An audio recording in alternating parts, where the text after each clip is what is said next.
January 17, 1945. The Ardennes Forest, Belgium. The snow falls in silent curtains across the shattered pines. Inside the belly of a Panther tank, 5 men huddle against the cold steel, their breath forming clouds in the frozen darkness. Oberfeldwebel Klaus Becker presses his face against the periscope, scanning the white wasteland ahead. The forest is quiet, too quiet. No engine sounds, no infantry movement, just the whisper of wind through broken branches and the distant crack of freezing wood. The crew has been stationary for 40 minutes, concealed beneath camouflage netting and snow-laden boughs, waiting for American armored columns that reconnaissance reported moving through the valley below. Becker's fingers, stiff with cold despite his gloves, rest on the turret traverse controls.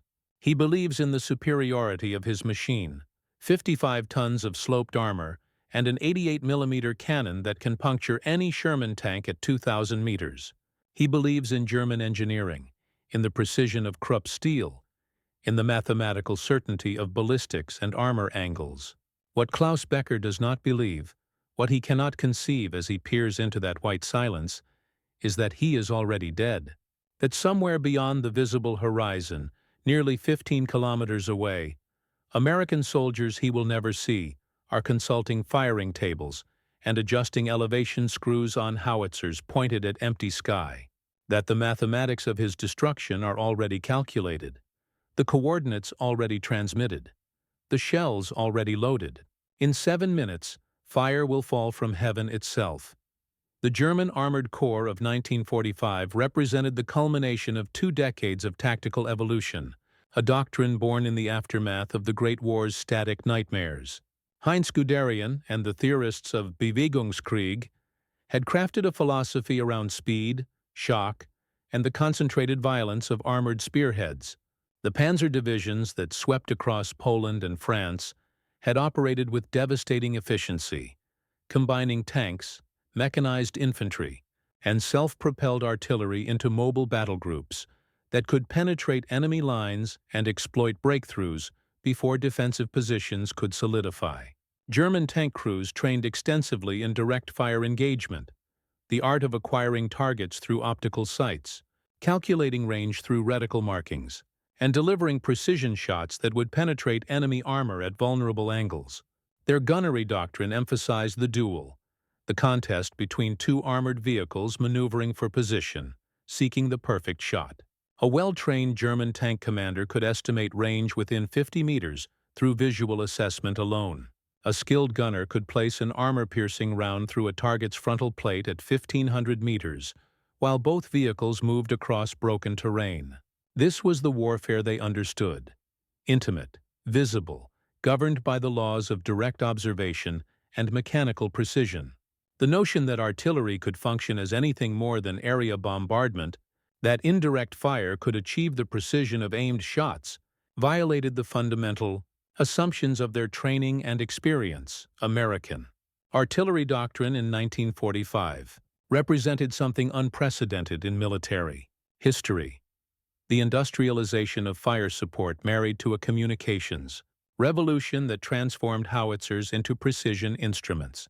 The system that would devastate German armor in the Ardennes and across the Rhine had its roots in innovations developed across multiple fronts and refined through years of combined arms warfare.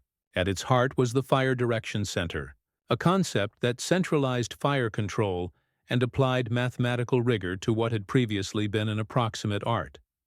When a forward observer spotted enemy armor, he no longer estimated distance and called for guns to fire individual ranging shots. Instead, he transmitted exact grid coordinates via radio or field telephone to the FDC, where trained personnel consulted meteorological data, wind speed, temperature, barometric pressure, and applied corrections for propellant temperature, barrel wear, and Earth's rotation. They calculated not approximate trajectories, but precise ballistic solutions, then transmitted fire commands to battery positions that could be miles apart. Multiple batteries could engage a single target simultaneously, their shells arriving within seconds of each other despite being fired from different positions across vast distances. The system allowed for time-on-target missions where dozens of howitzers, separated by kilometers of terrain, could coordinate their fire so that every shell detonated at the same instant, giving no warning and no chance for evasion. To German tank crews accustomed to artillery that announced itself with ranging shots and built up slowly through bracket and adjust fire, this American capability was not simply surprising, it was metaphysically impossible. Klaus Becker had commanded his Panther for 7 months, surviving the fighting retreat from France through the Low Countries. He had learned to recognize the sound signatures of different artillery calibers, the hollow freight train rumble of Soviet 152mm shells, the sharp crack of American 105mm rounds, the distinctive whistle of British 25-pounders. He knew that when you heard ranging shots falling in a pattern around your position, you had perhaps 2 minutes to relocate before the full barrage arrived. The cardinal rule of armored warfare under artillery fire was simple: move before they bracket you. Artillery relied on correction. Forward observers watched where shells landed, adjusted coordinates, walked the fire onto target through successive approximations. A stationary tank was vulnerable. A moving tank dispersed. His crew had survived 7 months by understanding this fundamental truth, by reading the language of indirect fire and responding before the grammar of destruction completed its sentence. They had fought American forces in France, weathered their artillery barrages, learned the rhythm of their fire missions. The Americans fired more shells than anyone could imagine, more than the Wehrmacht had fired in entire campaigns, expended in single afternoons, but they fired them according to principles Becker understood. Observe, range, correct, engage. It was a conversation conducted across kilometers, a dialogue of iron and earth that gave the attentive defender time to respond.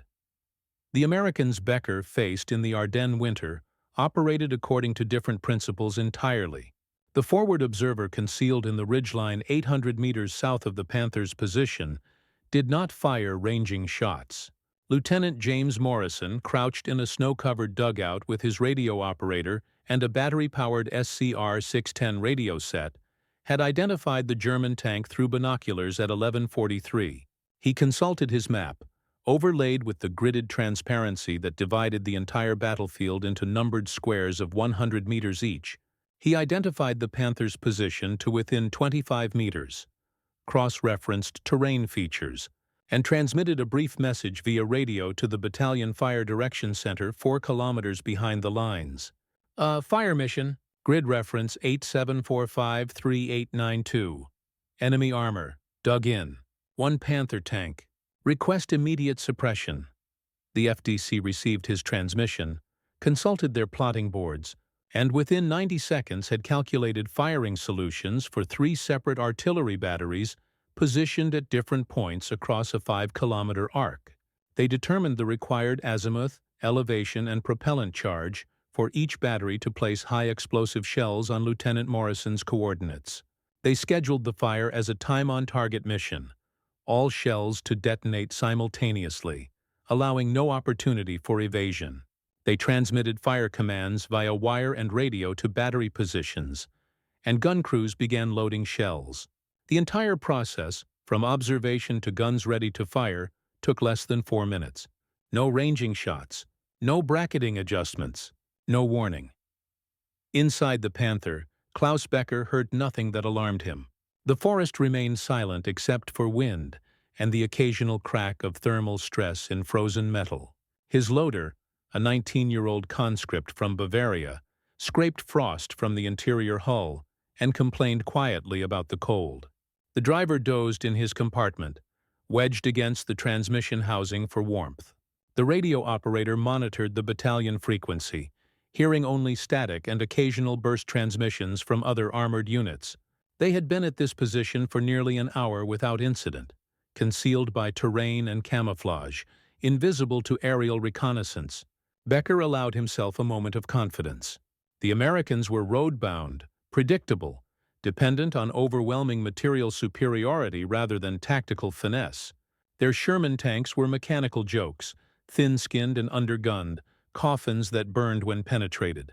Their infantry was brave but green, poorly trained for winter warfare. Their artillery was omnipresent but indiscriminate, wasting shells on empty ground. The Wehrmacht might be retreating, might be losing the war through exhaustion and numbers, but a well-positioned Panther remained a formidable weapon. From this concealed position, he could destroy 3 or 4 Shermans before relocating, could disrupt the American advance, could fulfill his duty as a soldier of the Reich. He adjusted his periscope, scanning for movement in the valley below, and permitted himself to imagine survival. 15 kilometers northwest of Becker's position, near the Belgian village of Houffalize, 9 M114 150 mm howitzers sat in prepared emplacements behind earthen berms. The gun crews, mostly draftees from Kansas and Missouri, had established their battery position 3 days earlier, digging down through frozen earth to create stable platforms for the heavy artillery pieces. Each howitzer weighed 12,000 pounds, capable of throwing a 95-pound shell over 14 kilometers with proper elevation. The crews had fired 97 shells in the past 48 hours. Counter-battery fire against German artillery positions, interdiction missions on road junctions, pre-planned concentrations on defensive positions. They had learned to work in the cold, to handle the massive shells despite gloves thick enough to prevent frostbite, to maintain firing discipline through exhaustion. When the fire command arrived via field telephone, the gun chief of Battery A, No. 3 howitzer, checked the firing data twice. Azimuth 2,140 mils, elevation 575 mils, charge 7, fuse quick. The numbers placed the target at maximum effective range, nearly at the limit of the howitzer's capability. The crew swung the massive gun on its carriage, the gunner making fine adjustments with elevation and traverse wheels, while the assistant gunner confirmed settings against the firing tables. 2 loaders manhandled a 95-pound high-explosive shell into the breech, followed by the bagged propellant charge. The breech locked closed. The gun chief confirmed readiness via field telephone to the fire direction center and waited for the command to fire. Across the battery position, 8 other howitzer crews completed identical preparations. 9 guns aimed at a target none of them could see, at an enemy whose existence they accepted purely on faith in the fire direction calculations. The gun chief of No. 3 howitzer, a dairy farmer from Wisconsin who had never seen combat before being drafted in 1943, did not think about the human beings at the target coordinates. He thought about the mathematics of ballistics, about propellant charges and barrel elevation, about the mechanical precision required to transform chemical energy into kinetic violence across 15 kilometers of frozen sky. The Fire Direction Center issued the command at 11:47. Battery adjust. Fire for effect. 9 howitzers fired within 3 seconds of each other, the carefully calculated delays ensuring that despite different distances to target, all shells would arrive simultaneously. The 155 mm guns recoiled backward against their hydraulic buffers, carriages settling into their earthen platforms with the massive concussion of discharge. 9 shells, each weighing nearly 100 pounds, arced upward into gray winter sky, at velocities exceeding 700 meters per second. They followed ballistic curves determined by mathematical formula, their trajectories affected by wind shear, air density, the Coriolis effect of Earth's rotation. At apogee, they reached altitudes exceeding 3,000 meters, hanging for microseconds at the apex of their parabolic paths before gravity reclaimed them and accelerated them downward toward the coordinates Lieutenant Morrison had transmitted 4 minutes earlier. The shells fell faster than sound itself, descending through cloud layers and snow, invisible, unheard, announced by nothing but the catastrophic overpressure of their arrival. The mathematics of their flight was perfect.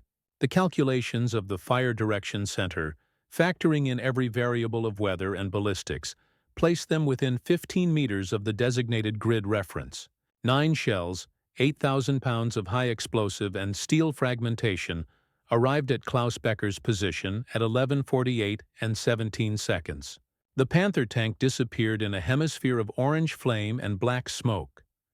The physics of a 150 mm high explosive shell detonating near a 45-ton armored vehicle, are absolute and unforgiving.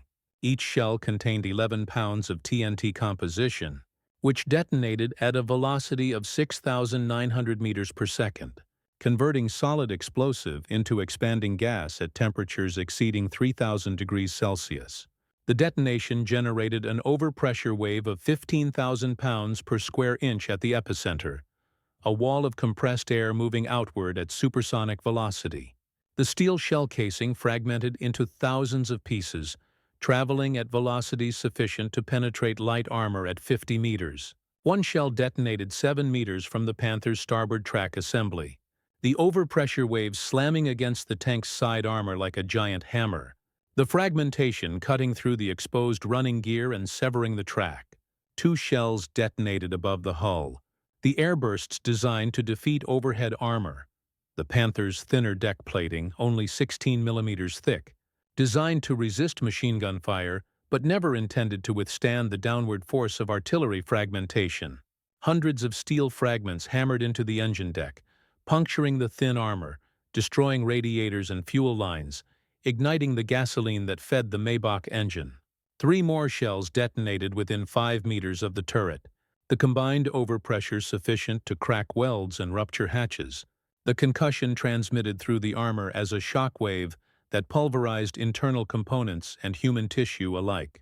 Klaus Becker died without comprehension. His brain's electrical activity ceased by overpressure, before nerve signals could register pain or fear. His crew died in the same instant, killed not by penetration or fragmentation, but by the brutal physics of overpressure transmitted through steel. Lungs collapsed, organs ruptured, blood vessels burst throughout their bodies. The Panther burned, secondary explosions cooking off ammunition. The carefully engineered vehicle transformed into a funeral pyre by shells fired from artillery pieces 15 kilometers away, aimed by crews who never saw their target, directed by calculations performed in a fire direction center, observed by a forward observer who watched through binoculars as the grid reference he had transmitted ceased to exist. Lieutenant Morrison, watching from his concealed position, keyed his radio and transmitted a brief assessment. Target destroyed. Splash out. He made a notation in his field book. 1 enemy tank, destroyed by indirect fire, 11:48 hours, and scanned the surrounding terrain for additional targets. He felt nothing resembling triumph or satisfaction, only the professional acknowledgement of a fire mission successfully executed. He did not think about the men inside the tank, did not consider their final seconds of existence or their sudden transition from life to obliteration. They were enemy combatants occupying a grid reference, and his duty was to identify threats and direct fire onto them with maximum efficiency. The system had functioned as designed. The mathematics had been perfect. In 6 more minutes, he would identify another German position, a machine gun nest in a stone building, and would call in another fire mission, and 8 105mm howitzer shells would reduce the building to rubble. The industrial efficiency of American artillery doctrine did not require hatred or anger, only accurate coordinates and efficient communication. The forward observer was not an executioner, but a targeting mechanism, a human sensor in a vast mechanical system designed to deliver overwhelming firepower at any point on the battlefield through mathematical precision and industrial abundance. By January 1945, the United States Army had achieved a degree of artillery superiority unprecedented in military history. The numbers themselves convey the scale of transformation. In World War I, the American Expeditionary Force had fired approximately 30 million artillery shells across 19 months of combat. In World War II, American forces would fire over 25 million shells in 1944 alone, approximately 68,000 shells per day, 2,800 per hour, nearly 1 shell every second of every day for an entire year. The industrial production that sustained this expenditure was equally staggering. American factories produced 77,000 artillery pieces during the war years, more guns than the rest of the world combined. They manufactured over 1 billion artillery shells, more explosive ordnance than had been produced by all nations in all previous wars throughout human history. This quantitative superiority alone would have been devastating. But the American system paired abundance with precision. By 1945, forward observers equipped with portable radio sets could request fire support from any available battery within range, and multiple batteries could be massed to engage priority targets within minutes. A single forward observer could direct the fire of 12 batteries, 72 artillery pieces, onto coordinates of his choosing. The doctrine allowed for concentrations of firepower that violated all previous assumptions about the limitations of indirect fire. German armored tactics, developed in an era of ammunition scarcity and limited radio communication, had no conceptual framework for countering artillery that could engage with sniper rifle precision while firing thousands of shells per hour. The crews of the 155mm howitzer battery near Hufeleis did not pause after destroying Klaus Becker's Panther. The guns were reloaded and ready for the next fire mission within 90 seconds. The Fire Direction Center, monitoring multiple radio frequencies, received requests for fire support from 6 different forward observers across a 20-kilometer front. They prioritized targets, allocated available batteries, calculated firing solutions in rapid succession. The same 9 howitzers that had destroyed Becker's tank fired 17 more missions before nightfall, expending 137 shells against German positions, artillery batteries, supply trucks, troop concentrations, observation posts. The gun crews worked with mechanical efficiency, loading and firing, swabbing barrels, adjusting aim, loading and firing again. The dairy farmer from Wisconsin, who served as gun chief on No. 3 howitzer, would later record in a letter home that they fired so many shells that day, his ears bled from the concussion, that they worked until their arms trembled with exhaustion, that they burned through gloves and scorched their hands on barrels that never cooled. He would not mention the targets they destroyed or the human beings they killed. The distance between cause and effect, between the pull of a lanyard and the death of men 15 kilometers away, created a psychological buffer that allowed young men from farming communities to participate in industrial-scale killing without confronting its reality. The American artillery system functioned not merely as a weapons platform but as a mechanism for distributing moral responsibility across such vast distances and through so many intermediate steps that no individual bore the psychological weight of the killing. The forward observer saw targets through binoculars. The Fire Direction Center solved mathematical problems. The gun crews loaded and fired at coordinates they could not see. The chain of causality was so extended that each participant could consider himself merely a technician performing a specialized task rather than an agent of death. German tank crews who survived their first encounters with American artillery precision reported experiences that bordered on psychological breakdown. A Panzer IV commander, interviewed after surrendering near Bastogne, described his tank being engaged by artillery fire that had no warning, no ranging shots, no adjustment phase. Simply the instantaneous arrival of shells that bracketed his vehicle so precisely that he believed they must be under direct observation at close range, that American forward observers must be concealed within 100 meters of his position. He had ordered his driver to relocate immediately, moving 300 meters across a frozen field, seeking new cover behind a stone barn. The artillery fire had followed him, shells detonating within seconds of his tank reaching the new position, forcing him to move again. He had relocated 4 times in 6 minutes, each time pursued by artillery fire that arrived with impossible accuracy, until his nerve broke entirely and he abandoned his tank and fled on foot, surrendering to the first American infantry patrol he encountered.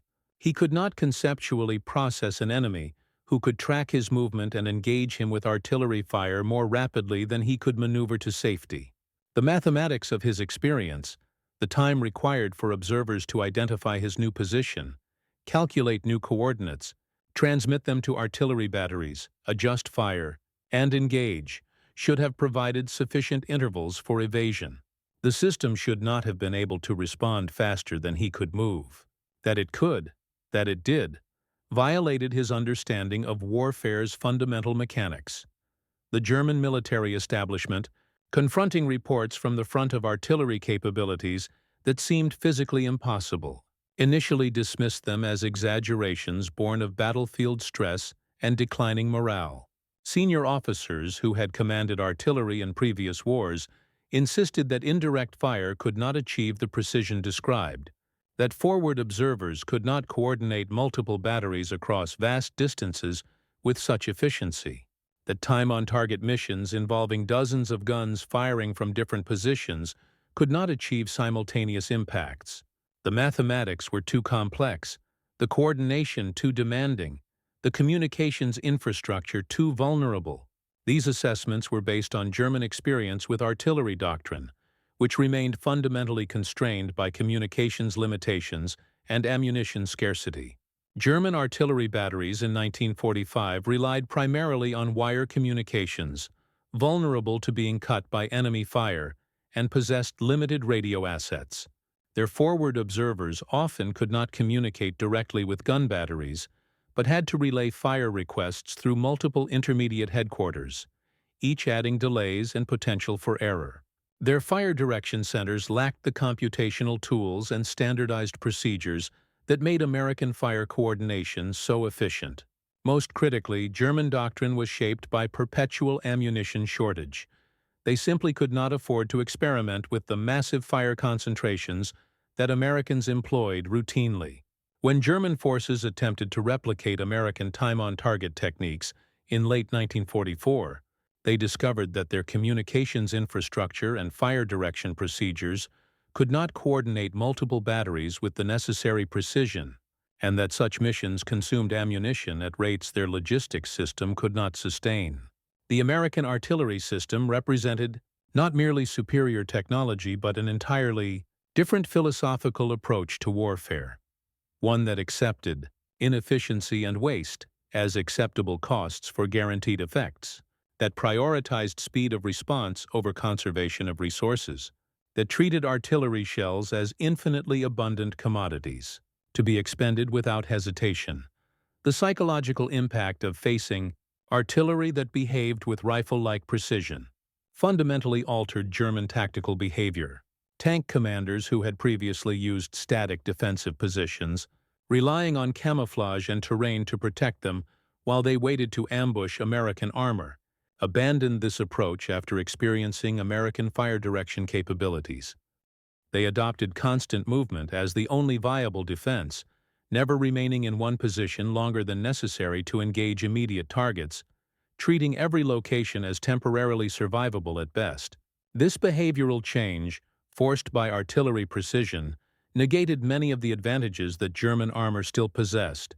The Panther and Tiger tanks that outclassed American Shermans in direct combat required stable firing platforms to exploit their superior range and accuracy. A Panther in a prepared defensive position could dominate approaches out to 2,000 meters, destroying multiple Shermans before they could close to effective range. But a Panther in constant motion, relocating every few minutes to evade artillery, lost this advantage. Moving tanks were less accurate, more vulnerable to mechanical breakdown, more likely to expose their thinner side armor, more easily tracked by infantry anti-tank weapons. The American artillery system, by forcing German armor into perpetual motion, transformed the tactical calculus of armored warfare in ways that favored American numerical superiority over German technical advantages. The mathematics were brutal in their simplicity. American forces could afford to lose 3 Shermans to destroy 1 Panther if that Panther was constantly moving and unable to exploit its range advantage. But German forces could not afford equivalent exchange rates when American production replaced losses within weeks, while German replacements took months to arrive from increasingly bomb-damaged factories. Panther tank commander named Hauptmann Ernst Fischer, who survived the Ardennes campaign and later provided detailed testimony to American interrogators, described the transformation in German tactical thinking with remarkable clarity. His unit, the 2nd Panzer Division, had entered the Ardennes offensive with 47 operational tanks. Within 11 days, they had lost 39 of them, and Fischer estimated that fewer than 10 had been destroyed in direct combat with American armor. The rest had been knocked out by artillery, by airstrikes called in by forward observers, by mechanical breakdowns suffered during constant relocation to evade artillery fire, or had been abandoned when isolated by American advances and denied fuel and ammunition by logistics failures. Fisher described a particular incident on January 9th when his company of 6 Panthers had been ordered to hold a crossroads near St. Vith. They had established defensive positions with excellent fields of fire, concealed by terrain and forest, positioned to ambush American armor attempting to push through the intersection. Within 20 minutes of taking position, American artillery had engaged them, not with scattered harassing fire, but with concentrated missions that placed dozens of shells on each tank position in rapid succession.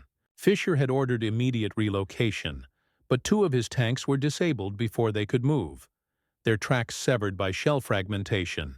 The remaining 4 Panthers had displaced to alternate positions 800 meters north, and within 5 minutes, artillery fire had found them there.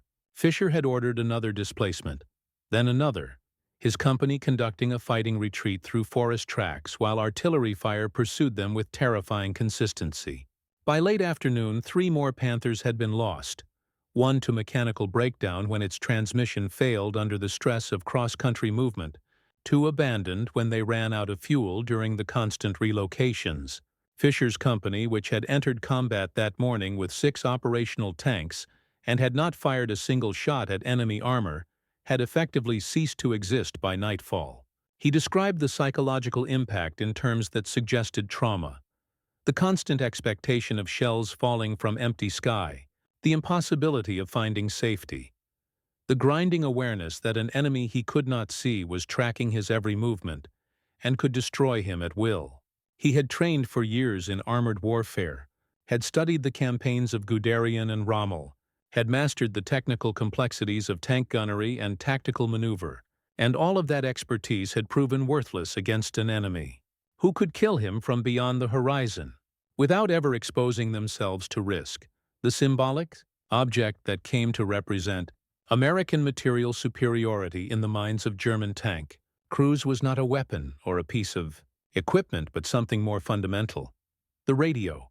German armored units in 1945 were critically short of functional radio equipment, their communications increasingly degraded by equipment losses, electromagnetic warfare, and lack of replacement parts. Many tanks communicated through flag signals or by physical messenger, reducing tactical coordination to methods that would have been familiar to 19th-century cavalry. American forces, by contrast, treated radio communication as a baseline assumption, an infrastructure so ubiquitous that its presence was taken for granted.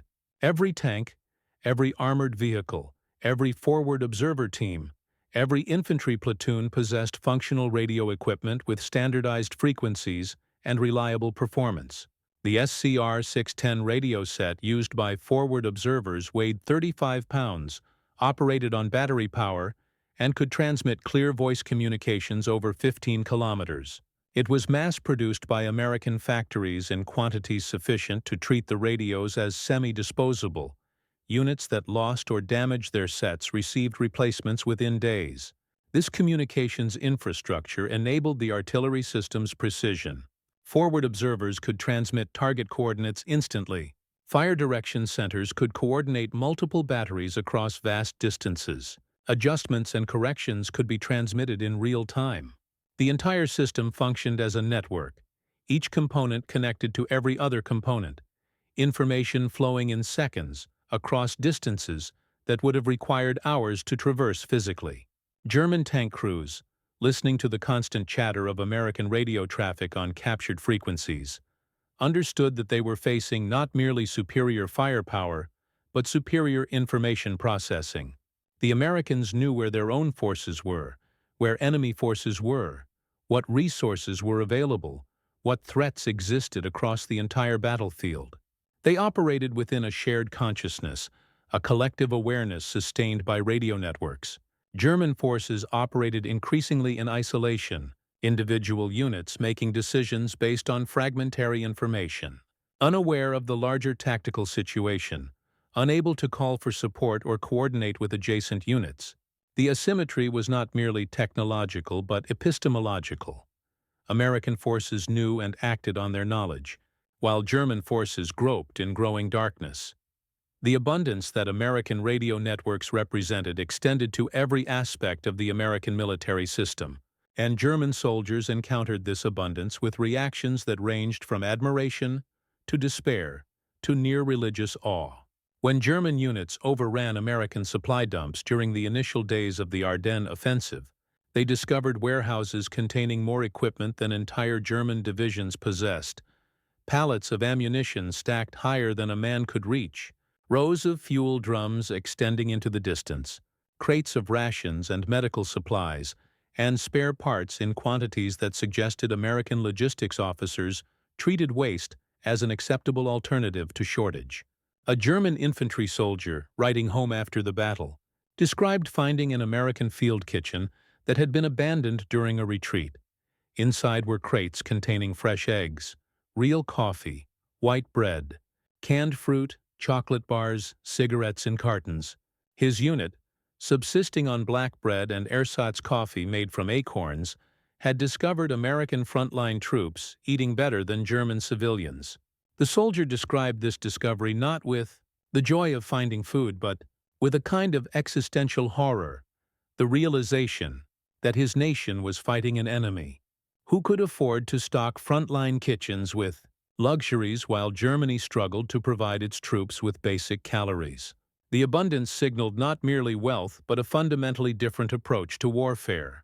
Germany fought with the efficiency of scarcity, carefully hoarding resources, rationing ammunition, treating every weapon and vehicle as precious and irreplaceable. America fought with the confidence of abundance, accepting waste and redundancy as tolerable inefficiencies, willing to expend tremendous resources to achieve tactical objectives, capable of replacing losses faster than combat could inflict them. German soldiers, raised in a culture that valorized efficiency and sacrifice, confronted an enemy who won through redundancy and excess, and the confrontation challenged their deepest assumptions about virtue and effectiveness. The artillery shells that killed Klaus Becker and thousands of German soldiers like him were products of an industrial system operating at scales that defied European comprehension. The United States in 1944 produced more military equipment than all other combatant nations combined. American factories manufactured 96,000 tanks and self-propelled guns, 300,000 aircraft, 41 billion rounds of ammunition, 64,000 landing craft, 87,000 warships. The nation's industrial output, measured in tonnage, exceeded the combined production of Germany, Japan, Britain, and the Soviet Union. This production was sustained by an economy that had absorbed the military buildup without requiring significant civilian sacrifice. American civilians in 1944 consumed more calories, more manufactured goods, more entertainment than they had during the peacetime years of the 1930s. The nation was simultaneously fighting global war and experiencing rising civilian prosperity, a combination that violated every historical precedent for wartime economies. German intelligence analysts, studying captured American logistics documents and prisoner interrogations, produced reports suggesting that American material superiority was so overwhelming that mathematical victory was inevitable regardless of tactical performance or strategic decisions. A Wehrmacht logistics assessment from December 1944 calculated that even if German forces achieved a theoretically perfect exchange ratio, destroying 10 American tanks for every German tank lost, American replacement rates would ensure continued numerical superiority within 6 months. The arithmetic of attrition was inescapable. Germany could not produce, could not replace, could not sustain losses at rates that American industry treated as acceptable operating costs. The transformation of German tank crews' psychological state, from confidence in technological superiority to fatalistic acceptance of material defeat, occurred with remarkable speed during the winter of 1944-45. Veteran crews who had survived years of combat on the Eastern Front, who had faced Soviet armor and artillery in quantities that dwarfed anything the Americans initially deployed, reported that the Western Front felt qualitatively different. Soviet forces fought with desperate aggression, accepting catastrophic losses, overwhelming German positions through sheer mass of men and material. But Soviet artillery, while abundant, remained relatively crude in application. Area bombardments that saturated entire sectors with shells, devastating but imprecise, survivable if one found adequate shelter. American artillery felt personal, targeted, intelligently directed. It followed you. It anticipated your movements. It struck with precision that suggested individual attention, as though some malevolent intelligence was tracking your specific vehicle and calculating your destruction. German crews developed near-superstitious beliefs about American artillery capabilities, that American observers could see through fog and darkness, that American radios could detect German radio transmissions and call fire onto the transmitting position, that American shells contained sensors that guided them toward metal targets. These beliefs, while technically inaccurate, reflected a truth about the psychological impact of facing weapon systems whose capabilities exceeded one's conceptual framework. The American artillery system achieved effects that seemed impossible. Therefore, soldiers invented explanations that matched the impossibility of their experience. Hauptmann Fischer, in his interrogation testimony, described the final dissolution of his command with language suggesting dissociation and breakdown. His surviving Panthers, reduced to 3 operational vehicles by January 15th, had been ordered to defend a ridge position east of Houffalize. They had established positions at dawn, and by mid-morning American artillery had found them. Fischer had ordered displacement, but one of his tanks threw a track while attempting to back out of its revetment, immobilizing it. American shells had bracketed the disabled tank within minutes, and Fischer had watched through his periscope as his command vehicle burned.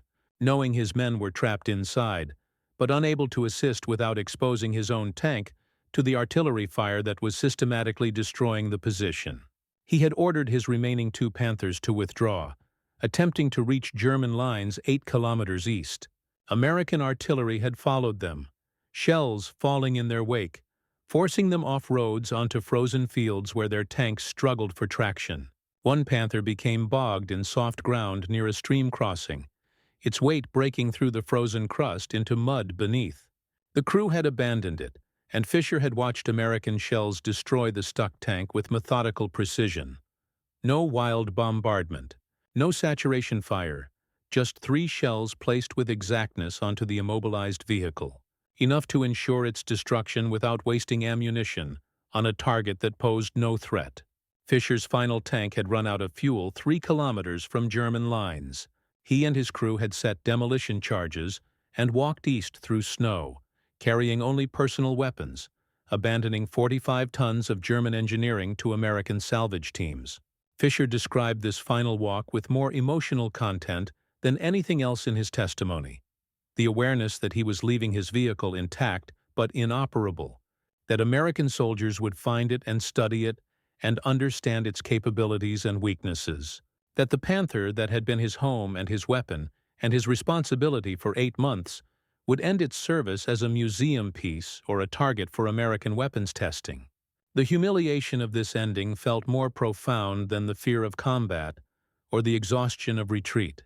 He had been defeated not by superior courage or tactical brilliance, but by logistics and mathematics, and there was no honor in that kind of defeat. The larger transformation that Fischer's experience represented, the shift from confidence in German military, superiority to acceptance, of inevitable defeat, occurred across the Wehrmacht. During the winter campaigns of 1944–45, German soldiers who had believed in ultimate victory as recently as September, who had seen the Allied advance stall along Germany's western border, who had hoped that new weapons and defensive operations might force a negotiated peace, confronted undeniable evidence that the war was lost. The evidence was not primarily military defeats, though those accumulated, but rather the experiential realization that they were fighting enemies who existed in a different material reality. American soldiers advanced into combat riding in heated vehicles, wearing insulated boots and winter uniforms, carrying automatic weapons and radios and medical supplies. They ate hot meals prepared in mobile field kitchens, received mail from home delivered by organized postal services, and could request air support or artillery fire through radio calls that brought violent destruction within minutes. German soldiers wore whatever clothing they could scavenge, marched on foot because fuel shortages had immobilized their transport, fought with weapons they couldn't replace when damaged, and subsisted on diminishing rations delivered by a logistics system collapsing under Allied air interdiction. The material gap was so vast that combat often felt less like warfare between comparable forces than like a medieval army confronting industrial modernity. The outcome foreordained, the only question being how long the weaker force could delay the inevitable. The mathematical precision of American artillery became, in German consciousness, a symbol for this larger disparity. Artillery represented pure industrial power, the ability to expend resources at scales that determined outcomes regardless of skill or courage. When Klaus Becker died in his Panther, killed by shells fired by crews who never saw him, directed by observers who regarded him as a grid reference, calculated by fire direction centers that reduced his death to a mathematical solution, he became one data point in an industrial process of destruction. The War of 1945 was no longer a contest of armies, but a contest of economic systems, and the American system had revealed itself as something unprecedented, an economy that could produce military power in such abundance that it overwhelmed all opposition, through sheer quantitative superiority while simultaneously enriching its civilian population. German propaganda had assured soldiers that American wealth was illusory, that American democracy was weak and decadent, that industrial production without martial spirit could not prevail against German discipline and technological genius. The reality they confronted in the Ardennes winter destroyed these comfortable myths. American democracy produced abundance on scales that made technological sophistication irrelevant. When the enemy could afford to fire 1,000 shells for every one you could answer with, your shell's superior accuracy became meaningless. When they could replace 10 destroyed tanks in the time it took you to replace one, your tank's superior armor and guns could not alter the arithmetic of attrition. The epilogue to Klaus Becker's death arrived not with his destruction, but with the American soldiers who found his burned-out Panther 2 days later. A lieutenant from the 10th Armored Division, conducting reconnaissance through the forest, discovered the wreckage partially buried in snow. He examined the damage with professional interest: the shattered tracks, the penetrated deck armor, the catastrophic internal fire that had gutted the vehicle. He noted the absence of obvious anti-tank weapon signatures, no evidence of shaped charge jets or armor-piercing penetrations, and correctly identified the damage as artillery inflicted. He photographed the wreck for intelligence analysis, recorded its position on his map, and moved on. The Panther, one of the war's most sophisticated fighting vehicles, had been reduced to scrap metal by weapons whose operators never saw it, guided by systems that treated its destruction as a mathematical problem to be solved through calculation and overwhelming firepower. The lieutenant, a former high school mathematics teacher from Ohio who had been drafted in 1943, recognized in the wreckage a vindication of principles he had learned in distant classrooms: that problems could be reduced to data, that data could be processed through systematic methods, that systematic methods could achieve certainty and precision. The American way of war, he thought, was fundamentally mathematical, a matter of logistics and calculation and systematic application of resources. It was not glorious or heroic, but it was effective in ways that transcended individual courage or tactical brilliance. The war would not be won by superior warriors, but by superior systems. In the frozen forests of Belgium, across the Rhine Valley, through the final campaigns into Germany's heartland, this lesson repeated itself thousands of times. German soldiers who had believed in the superiority of their training, their technology, their martial culture, discovered that none of these advantages could overcome an enemy who fought with industrial abundance and mathematical precision. The artillery shells that fell from empty sky, arriving without warning, placed with exactness onto target coordinates calculated by distant fire direction centers, represented more than advanced military technology. They represented a complete philosophical approach to warfare, one that trusted systems over individuals, that valued reliability over excellence, that accepted inefficiency and waste as tolerable costs for guaranteed results. It was warfare drained of traditional martial virtues. No glory, no test of individual courage, no honorable contest between skilled opponents. Only the grinding application of superior resources until resistance became mathematically impossible. Klaus Becker died believing in German military superiority, died before the first shell detonated, died in the instant between confidence and comprehension. His death was not unique or remarkable by the standards of industrial warfare. 1 tank destroyed, 5 men killed, a tactical objective achieved through routine application of standard procedures. But his death contained within it the larger truth of the war's final year: that technological sophistication could not overcome material abundance, that excellence in execution could not compensate for deficiencies in resources, that the nation which could afford to expend 1,000 shells to destroy a single target would defeat the nation that had to calculate whether it could afford to fire a single shell in response. The mathematics were brutal and absolute. The outcome was never in doubt. Not after American industry reached full production capacity. Not after American logistics established reliable supply lines. Not after American doctrine integrated all arms into a unified system that treated artillery as a precision instrument rather than an area weapon. The shells that killed Klaus Becker were products of factories in Pennsylvania and Illinois, transported across the Atlantic in ships built in California and Virginia, fired by boys from Kansas and Wisconsin, directed by observers from Ohio and Texas, calculated by fire direction centers applying mathematical principles developed in American universities. They represented the application of American industrial, educational, and organizational superiority to the problem of warfare. They fell from clear sky with the inevitability of mathematical proof, demonstrating that the war had become not a contest of courage or skill, but an equation with only one possible solution. In the calculus of total war, abundance defeated efficiency, numbers defeated quality, industrial capacity defeated martial tradition. The fire that fell from heaven was not divine judgment, but human calculation, the systematic application of resources and intelligence to achieve destruction at scales that transformed warfare from art to industry. And in that transformation lay both the horror and the truth of modern war. That victory belonged not to the bravest or the most skilled, but to those who could calculate most precisely, produce most abundantly, and expend resources without hesitation or remorse. The mathematics of destruction had become the mathematics of victory, and in the frozen forests of the Ardennes, this equation solved itself with absolute finality. 1 shell at a time, 1 tank at a time, 1 soldier at a time, until the arithmetic of death became the arithmetic of peace.